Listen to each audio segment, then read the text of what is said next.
E aconteceu que, estando ele orando em particular, estavam com ele os discípulos, e perguntou-lhes, dizendo: Quem diz a multidão que eu sou? E respondendo eles, disseram: João Batista, outros Elias, e outros que um dos antigos profetas ressuscitou. E disse-lhes: E vós, quem dizeis que eu sou? E respondendo Pedro, disse: O Cristo de Deus. E admoestando-os, mandou que a ninguém referissem isso, dizendo: É necessário que o Filho do Homem padeça muitas coisas, e seja rejeitado dos anciãos e dos escribas, e seja morto, e ressuscite ao terceiro dia.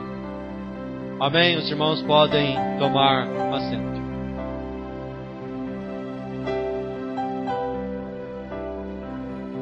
O ministério terreno do nosso Senhor Jesus Cristo já estava num estágio de popularidade. A popularidade dele havia se tornado notória. E com isso, muitas opiniões surgiram em torno da pessoa de Cristo. Como que o ministério dele havia se tornado notório? Havia se tornado notório principalmente através das curas e milagres. O ministério dele alcançou um patamar elevado, de maneira que ele chegou a enviar discípulos para ajudá-lo nessa proclamação do Evangelho.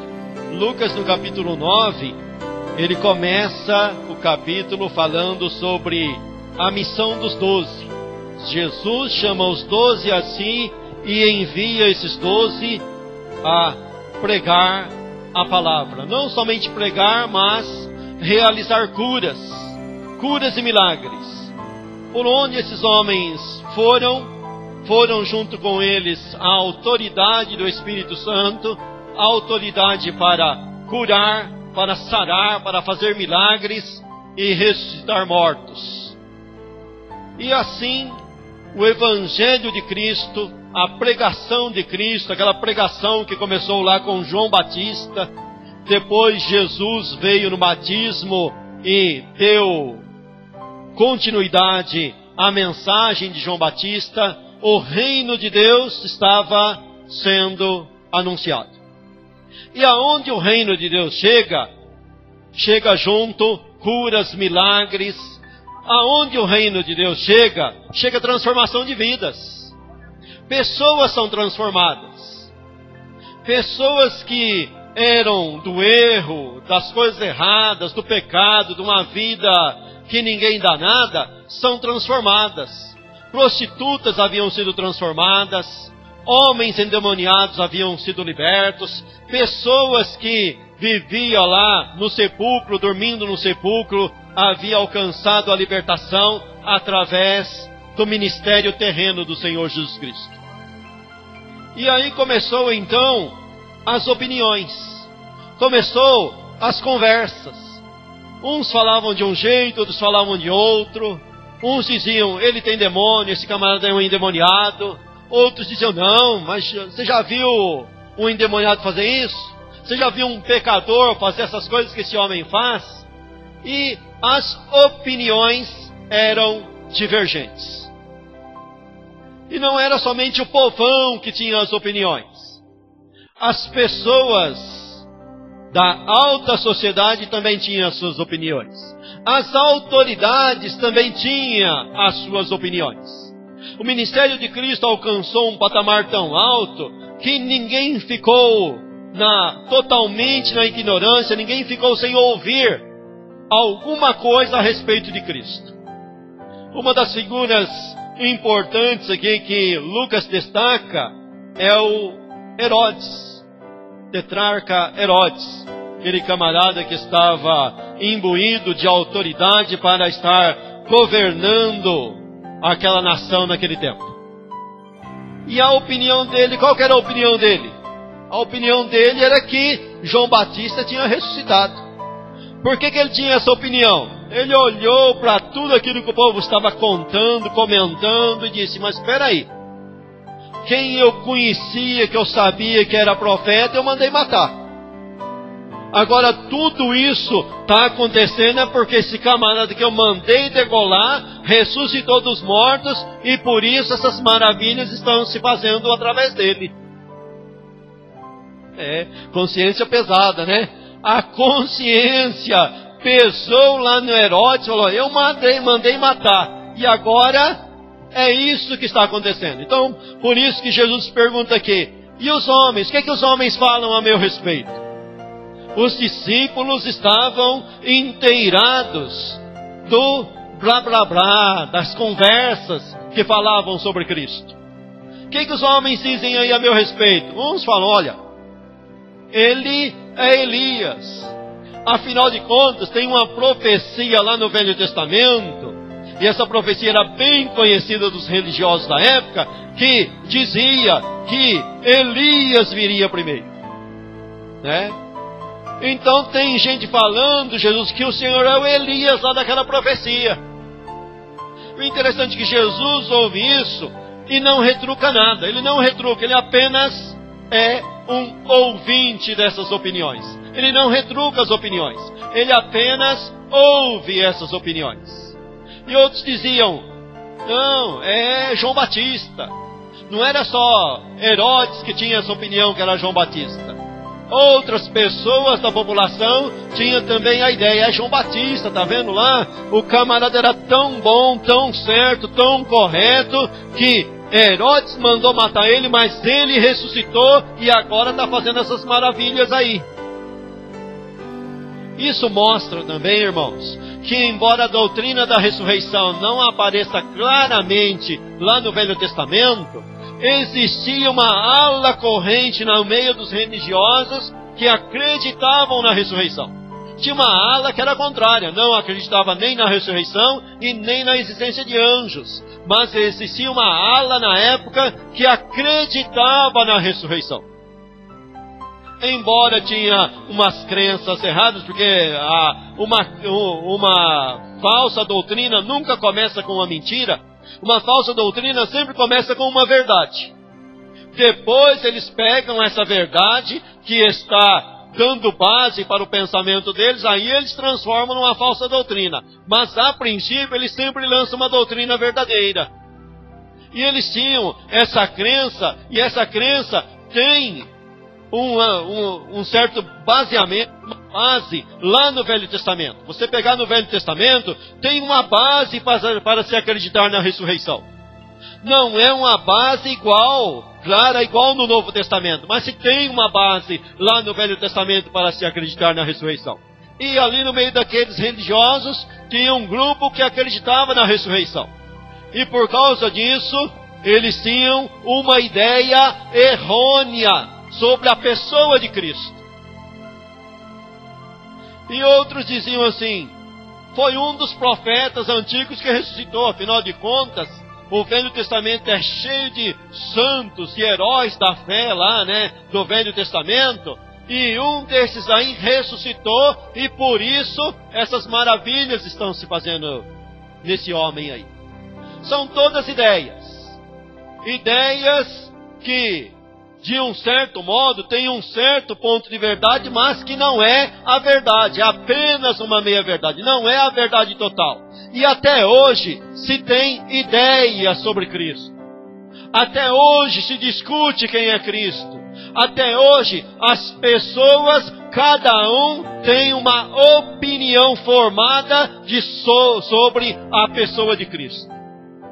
Quem diz assim, Cristo é mestre, não está falando uma mentira, é uma verdade. Mas dizer que ter somente essa opinião que Jesus Cristo é mestre, não é conhecer totalmente a Cristo. Dizer que Cristo é mestre é uma boa opinião. Se Cristo não foi contra essas opiniões que estavam falando aqui, imagina dizer que Cristo é mestre. Outros têm a opinião que Cristo é profeta.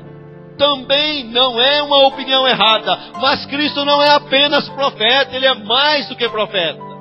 Se eu ficar somente na opinião de que Cristo é profeta, eu estou apenas perto do que realmente a Bíblia quer me declarar de quem é Cristo.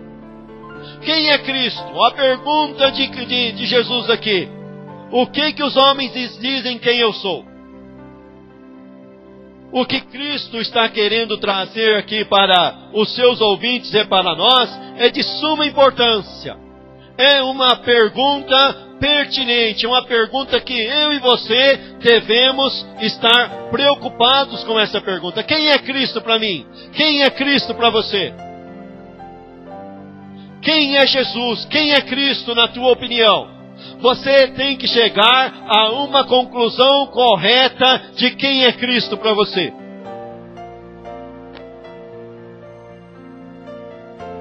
E perguntou-lhe dizendo: quem diz a multidão que eu sou? É uma pergunta. E nessa pergunta, eu e você temos que ser questionados para colocar o nosso pensamento na linha correta. Temos que queimar um pouco dos nossos neurônios. Temos que meditar um pouco nessa pergunta. Quem é Cristo para a multidão?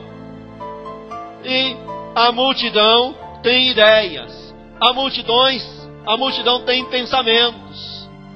Mas vamos nas Escrituras. O que as Escrituras ensinam para nós sobre a pessoa de Cristo? O que as Escrituras nos mostram sobre Cristo? Qual que é o testemunho das Escrituras? Vamos pegar esses discípulos, porque aqui na realidade Jesus perguntou uma opinião, mas Ele não perguntou para a multidão. Ele não dirigiu essa pergunta à multidão. Se você prestar atenção aqui no contexto, a multidão já havia sido alimentada pela multiplicação dos pães. A multidão já estava com o seu objetivo alcançado. A multidão tinha um objetivo: saciar a fome, que eles estavam ali naquele lugar já há vários dias. E essa multidão então foi dispersa, foi enviada para as suas casas, cada um para as suas casas, mas ficou os discípulos. E a pergunta é para os discípulos, não é para a multidão. É os discípulos que têm que responder para Jesus o que a multidão está falando. É os discípulos que têm que chegar a um entendimento correto. Se a multidão tem uma ideia errada, os discípulos têm que trazer a ideia certa.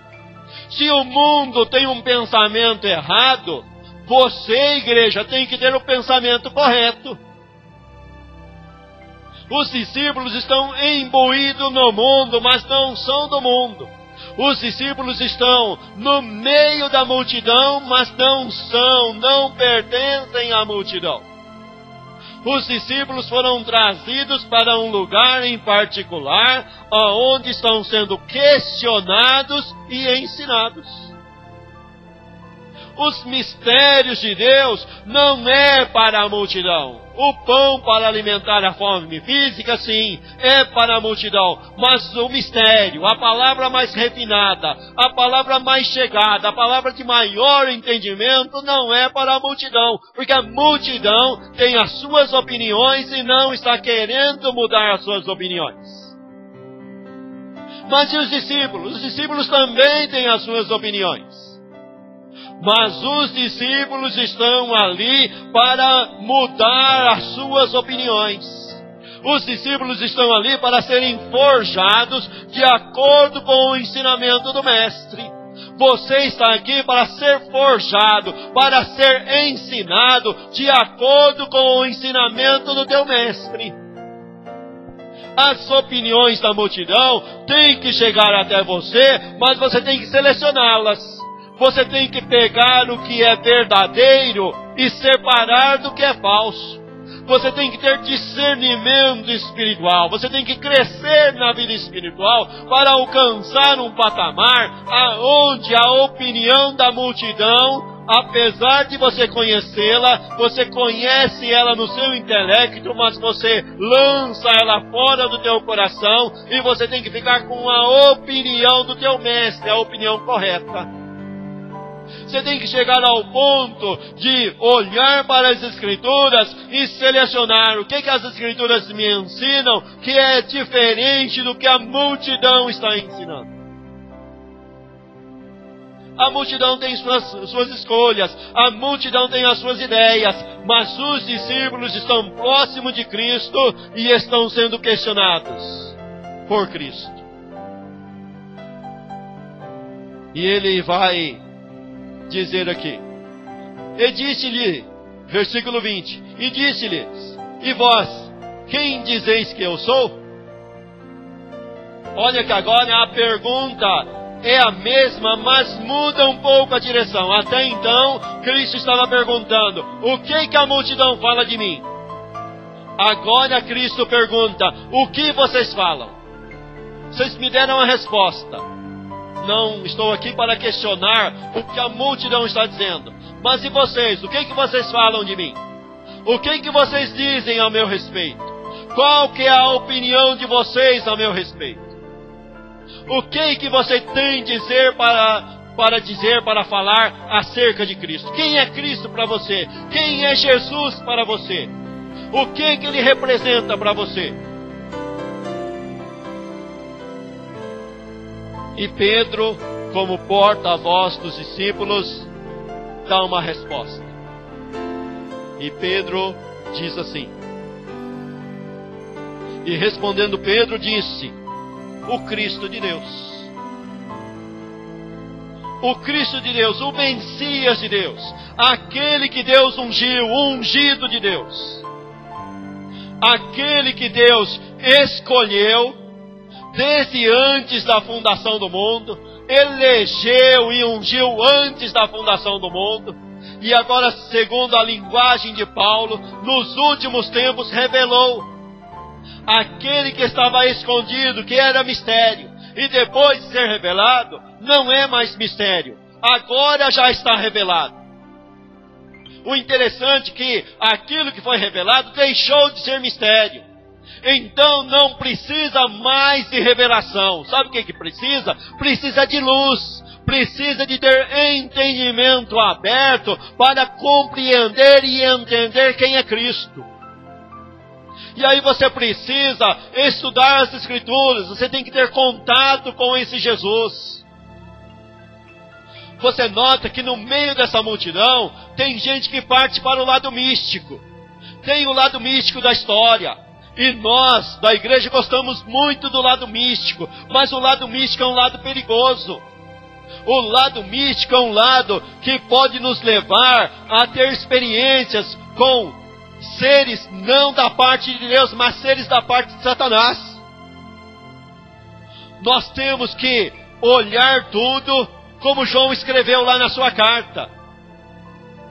Não creiais a todo espírito, mas provai se os espíritos procedem de Deus. Nós somos levados a certas coisas, a certas experiências que chamamos espirituais, mas se Deus nos der discernimento do Espírito, vamos ver que naquelas experiências não tem nada do Espírito Santo. É fingimento de demônio, é engano de demônio, é ensinamento, é doutrina de demônio. A igreja nesse século está sendo atacada com misticismo, com coisas místicas, com experiências místicas. O homem, dentro da sua curiosidade, dá muito valor ao que é místico. E esquece de pegar o lado místico e ver se está de acordo com as Escrituras.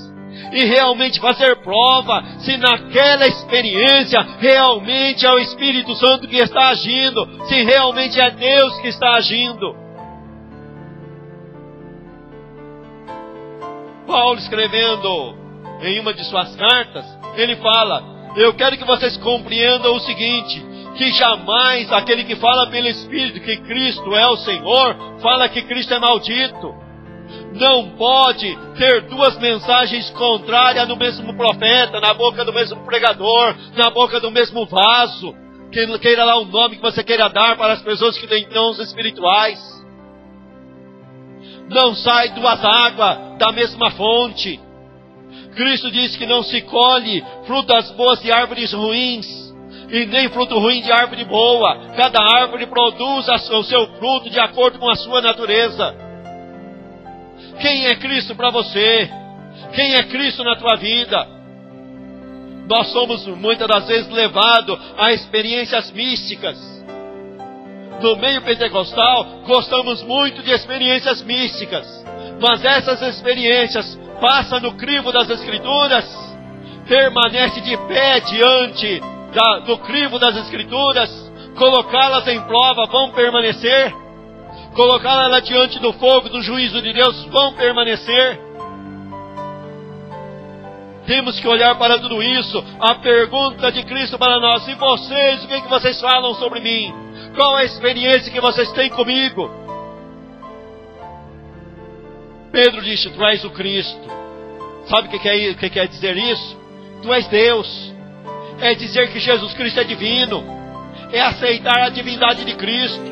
Essa resposta aqui, que citada é simples, mas quando você vai debulhar ela, quando você vai carimpar ela, quando você vai lapidar essa expressão, se torna o maior mistério das Escrituras. O interessante é que os evangelhos é considerado as doutrinas básicas de Cristo. Por que é a doutrina básica? Porque eles apenas citam, eles não explicam. Eles não param para explicar. Depois, nas cartas dos apóstolos que chegaram até nós, vai se ter explicações. E quando começam as explicações, aí começa a dar o nó na cabeça. Porque isso daqui que é citado de maneira tão simples e tão singela, num momento lá que ninguém estava numa escola com doutores, não, era numa coisa ao vivo, não tinha uma escola, era ao ar livre, eles estavam andando num lugar livre, Cristo estava orando num lugar livre, aos céus abertos, o púlpito era o mundo, a cobertura do templo era o céu. Num lugar simples de tudo, se tem uma declaração que vive 100 anos, 200 anos, na nossa época de vida é menos de 100 anos, 50 anos, 60 anos, e não chegamos à profundidade dessa palavra tão simples. Divindade de Cristo. Cristo é divino. Cristo é antes da fundação do mundo, o Evangelho de João. Você precisa ir lá para o Evangelho de João. Ler o Evangelho de João, aí você vai começar a aprender quem é Cristo. Aí você vai ter um entendimento correto e chegar à conclusão correta de quem é Cristo para a igreja. Porque o Evangelho de João foi escrito para a igreja. E através do Evangelho de João, nós entendemos quem é Cristo. E ele começa dizendo que Cristo é eterno. Ele começa com a eternidade, como diz o pastor Pedrosa. Ele começa lá numa coisa que ninguém sabe explicar. No princípio era o Verbo, e o Verbo estava com Deus, e o Verbo era Deus. No princípio, na eternidade, antes de existir todas as coisas, Cristo já estava lá. Cristo já era a personagem principal na criação. Cristo já estava com Deus. Se Cristo estava com Deus, Cristo é da mesma substância com o Pai, é igual ao Pai, é da mesma substância, é igual, é idêntico, não é maior e nem menor, é do mesmo tamanho do Pai.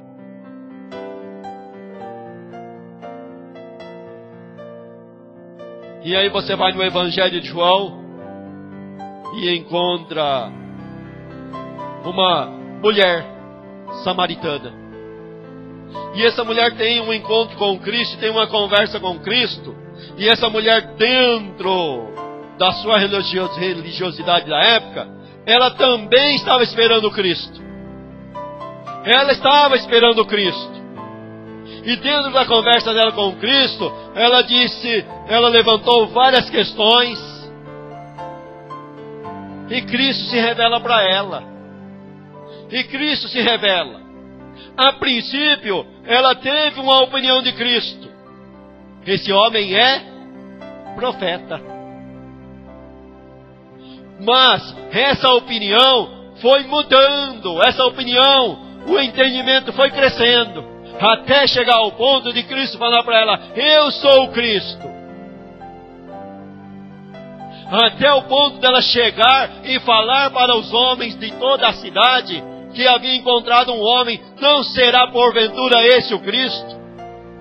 E o interessante é que aqueles homens lá que era gente ruim da sociedade, porque ela não era gente boa, considerada gente boa na sociedade, a mulher não era, e todos conhecidos dela também não.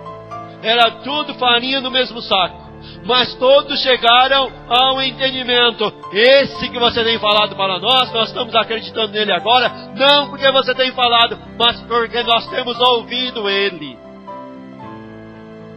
Sabe que você começa a ter uma opinião verdadeira sobre Cristo a partir do momento que você começa a ouvir Cristo? Você começou a ouvir Cristo, ouvir de Cristo de que maneira? Através da pregação de alguém, através do testemunho de alguém. Mas você não pode ficar nessa experiência, você tem que crescer na experiência. Aqueles homens ouviram, tiveram o primeiro contato e depois ouviram Cristo e aí falaram para a mulher: nós acreditamos nele, não porque você tem falado, mas porque nós temos ouvido ele. Você tem que ouvir Cristo, você tem que ter comunhão com Cristo para ter uma opinião correta de Cristo. Somente de eu ter ouvido falar não basta. Tem que ter uma experiência com Cristo, é uma experiência da alma, é uma experiência do coração, é uma experiência lá dentro que ninguém tira. É aquele homem cego de nascença, que teve a experiência com Cristo e sob ataque, ele não cedia. O interessante é que ele respondeu para quem estava questionando ele: se ele é cego eu não sei, se ele é pecador eu também não sei, mas uma coisa eu sei, que eu era cego e agora estou vendo. Eu sei de uma coisa, eu tive uma experiência com ele. A partir do momento que você tem uma experiência com Cristo, ninguém tira essa experiência de dentro de você. Você tem que ter experiência com Cristo pessoal. Aí você pode responder com Pedro: tu és o Cristo. Para João no seu evangelho, Cristo é o eu sou. Cristo pergunta: quem eu sou? A resposta é: o Senhor é o que é. O eu sou está lá no Velho Testamento.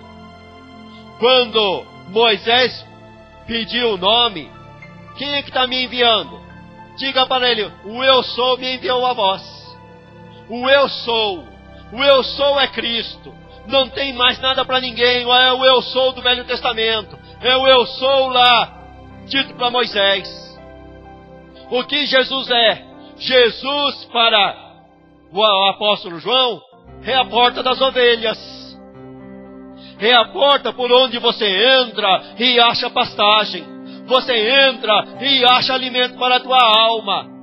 Em Cristo, o Messias, o Libertador, o Salvador do mundo. Nele você entra e encontra salvação completa, encontra cuidado completo, encontra proteção completa. O eu sou está na tua vida, você está com o eu sou.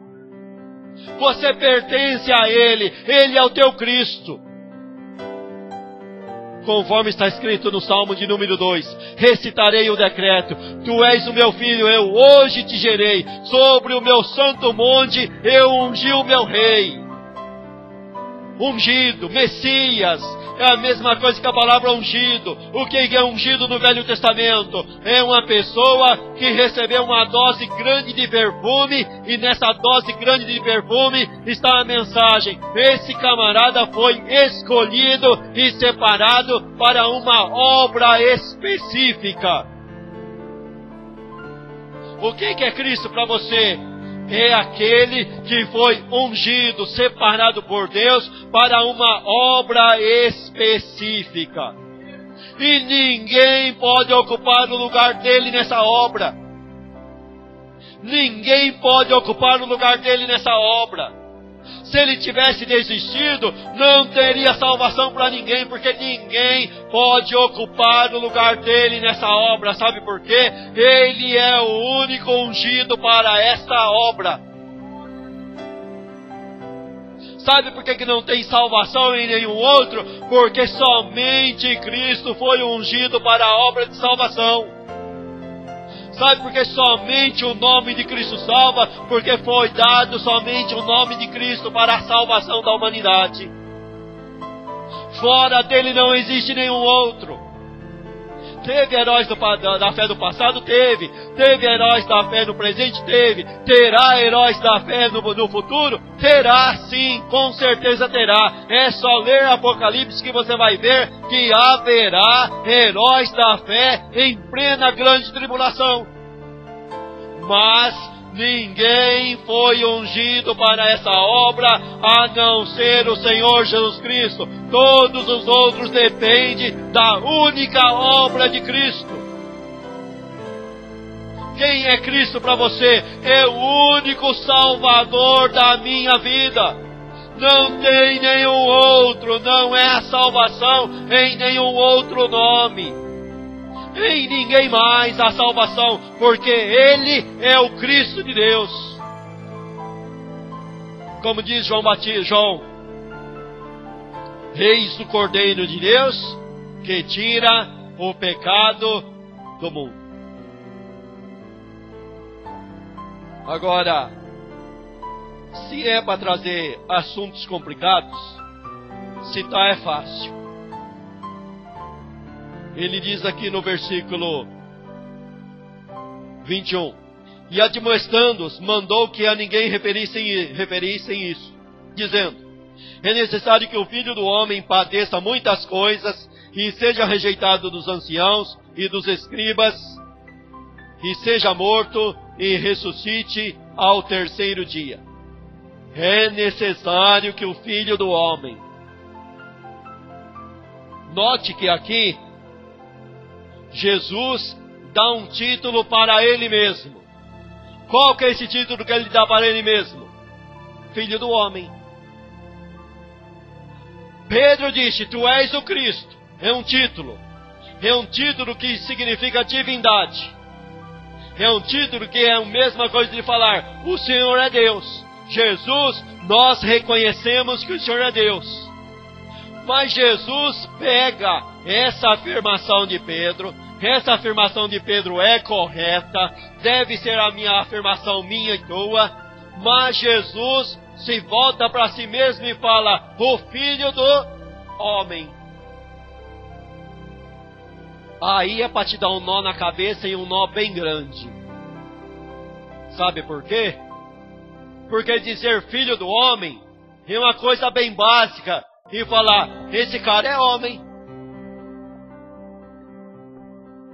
Esse sujeito é homem. Pedro está falando que ele que é Deus. Pedro olha para Jesus e fala, o Senhor é Deus. O Senhor é divino, o Senhor é Cristo. E Jesus fala, eu sou homem.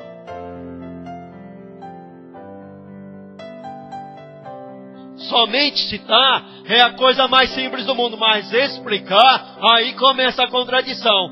Aí começa a ter que queimar os neurônios e pensar bastante. Como que é homem? Jesus ao mesmo tempo é Deus em perfeição, é Deus perfeito, com todos os seus atributos, sem faltar nenhum. E ao mesmo tempo, Ele é homem. E quando você vai meditar sobre a humanidade de Cristo, você tem que meditar sobre todas as fraquezas referentes a essa humanidade. E você tem que meditar de tal maneira e pensar assim, com toda a fraqueza da humanidade, Ele viveu sem pecado. E para você começar a entender isso, você tem que voltar lá no nascimento de Jesus. Como que foi o nascimento de Cristo? Foi diferente de todo o nascimento de qualquer homem e mulher na terra. Primeiro, Ele nasceu de uma virgem. não houve o contato sexual, o contato natural para a geração de uma nova vida. E por que não teve esse contato? Você sabe que todos nós herdamos de Cristo a velha natureza. De Cristo não, de Adão, perdão, de Adão. Todo ser humano nascido de homem e mulher é nascido carne, por isso é carne. Por isso, traz dentro dele a raiz do pecado. O pecado original já está na criança, desde que nasce. É só com o tempo, ia desabrochando, passar o tempo lá da ignorância, que aparece toda quanta sorte de pecado na vida do adolescente.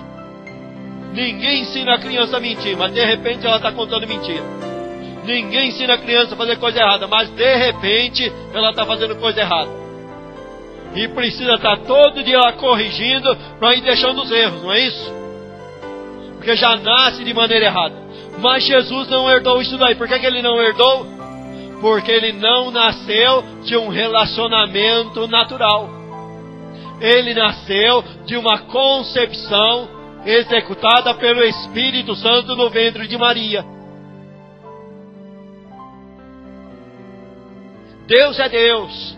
Deus teve essa condição e esse poder para ir lá na Virgem e colocar uma semente lá, e essa semente é o Filho bendito do Deus Todo-Poderoso, Senhor Jesus Cristo, que agora traz as duas naturezas em si, porém sem a raiz do pecado. E ele vive um período curto da sua vida, um período curto de vida, porque já estava escrito lá no Velho Testamento, né, que ele foi tirado da terra dos viventes e o seu tempo não foi contado entre nós. Essa expressão do profeta significava que ele ia morrer jovem. Afinal de contas, ele foi tirado no auge da sua idade, um pouco mais de 30 anos. Segundo o Dr. Lucas, quando ele começou o seu ministério, ele tinha mais ou menos 30 anos de vida. E seguindo essa marca de Lucas, esse texto de Lucas, os estudiosos calculam que o período do ministério de Cristo foi mais ou menos 3 anos. Veja só que em mais ou menos 3 anos de ministério, Jesus Cristo fez o que revolucionou o mundo para todo sempre. Um curto período de tempo no espaço. Ele ficou até os 30 anos de idade trabalhando como qualquer ser humano, lá escondido. Ele ia na sinagoga, era o costume dele ir todo sábado. Mas todo sábado ele ia na sinagoga, entrava e saía, e ninguém sabia quem ele era. Já pensou você 30 anos entrando no mesmo lugar, no mesmo templo, 30 anos, e ninguém nem sabe quem você é? Foi assim Cristo. Foi assim o Senhor Jesus Cristo. Em tudo ele foi provado. Em tudo ele foi tentado. Em tudo a sua humanidade física foi provada. Mas ele não cometeu um único erro. Sabe para quê? Para ser o Cordeiro de Deus que tira o pecado do mundo. Velho Testamento, o Cordeiro tinha que ser sem mancha. Não podia ter mancha. O que significa mancha? Pecado. O Cordeiro tinha que ser perfeito, não podia ter pecado. O sacrifício não podia ter pecado no meio. Jesus vive os seus mais de 30 anos e não comete um único pecado. É diferente de Adão. Adão também não foi criado perfeito, foi criado perfeito. E Adão não passou na prova. De manhã, na Santa Ceia, o pastor Pedrosa comentou sobre as alianças de Deus. Aquela aliança com Adão, os teólogos chamam de aliança das obras. Aquela aliança com Adão é a aliança das obras, aonde se o homem houvesse feito a parte dele, então seria por aquela aliança. Por quê? Porque uma aliança tem lá as coisas que você tem que cumpri-la. Você cumprindo aquela aliança, então Deus, que não erra e que não volta atrás, também cumpre a dele. Mas o que aconteceu com Adão? Adão errou nessa aliança das obras. O pacto das obras foi desfeito. Por quem? Pelo homem. E agora já não é mais por essa aliança das obras. Agora é pela aliança da graça. E quem que é o fundador da aliança da graça? O próprio Jesus Cristo. E ele vem como homem e vive dentro da aliança das obras. Qualquer aliança que você olhar nas Escrituras, Jesus Cristo viveu essas alianças. Ele nasceu, como diz na Escritura de Paulo lá, ele nasceu sob a lei, embaixo da lei, que é a lei de Moisés. Cumpriu toda essa lei, observou toda essa lei, não errou uma vírgula dessa lei, não anulou, não pecou uma vírgula contra essa lei, foi perfeito dentro dessa lei. Ele foi tão perfeito que nessa lei está escrito que aquele que todo pecar tem que morrer. E ele foi lá sem pecado nenhum, morreu no meu e no teu lugar para cumprir essa lei. Você acha que Deus vai fazer uma lei e vai desmanchar ela? Deus não desmancha a lei. Aí Jesus vai e morre no teu lugar para não desfazer a lei que o próprio Deus fez. Presta atenção que Deus não está anulando a lei. Deus está cumprindo a lei para dar salvação para você. Jesus se faz maldito no teu lugar, porque todo aquele que não permanecer na lei tem que ser maldito. Aí Jesus cumpre toda a lei, ele não peca nada contra a lei, e ele vai lá e pega a maldição da lei, cumpre a maldição no teu lugar e se torna teu salvador. E ele tem essa condição porque ele se tornou homem. Sabe por quê? Porque dentro da natureza divina ele não pode morrer. Não se mata aquilo que não pode morrer. Não morre, não tira a vida daquilo que não se pode ser matado. Ninguém pode tirar a vida de Cristo, então ele se torna homem para dar a vida por você. Ele tem que se tornar homem, ele tem que se tornar encarnação. O Verbo se fez carne e habitou no nosso meio, cheio de graça e de verdade. Se for só graça, ele vai atropelar a verdade. Ele tem que ser cheio de graça e de verdade. Ele não pode transgredir a lei. E ele cumpre a lei e salva você através das duas naturezas que ele tem. Você tem um Salvador que é divino e é humano.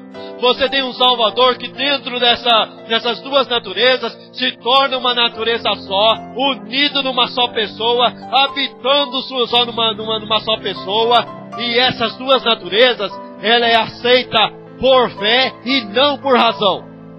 Embora a gente consiga explicar muitas coisas sobre ela, mas só se aceita pela fé. E acreditando, só acredita quem recebeu do próprio Deus essa condição de acreditar nessa mensagem.